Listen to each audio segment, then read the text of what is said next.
Welcome back mga soy! Dahil papalapit na ang araw ng mga santo o All Saints Day sa November 1, tatalakayin natin kung bakit nga ba napakahalaga ng petsang ito. Kalimutan muna natin ang Halloween. Sa Pilipinas, ang November 1 ay tungkol sa undas. Ano ba talaga ang araw ng mga santo?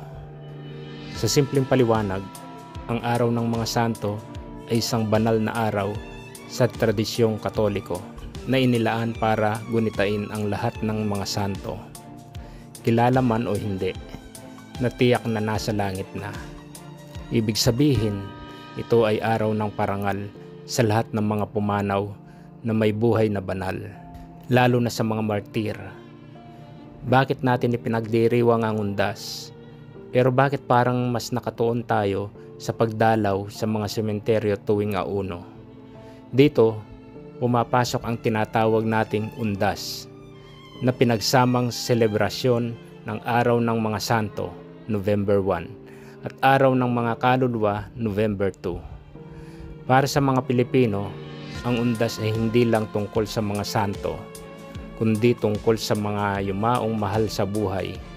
Ang November 1 ay idineklara bilang special non-working holiday sa Pilipinas. Dahil walang pasok, ginagamit ng karamihan ang araw na ito para maglakbay, pauwi at dumalaw sa puntod ng kanilang mga kamag-anak. Ito ay naging taunang tradisyon na ng ating kultura.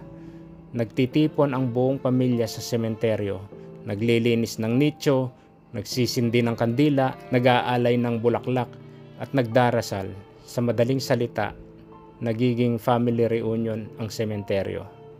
Higit sa lahat, ang pagdiriwang ng Nobyembre 1 ay isang simpleng pagpapakita ng pagmamahal at pag-alala sa ating pinanggalingan.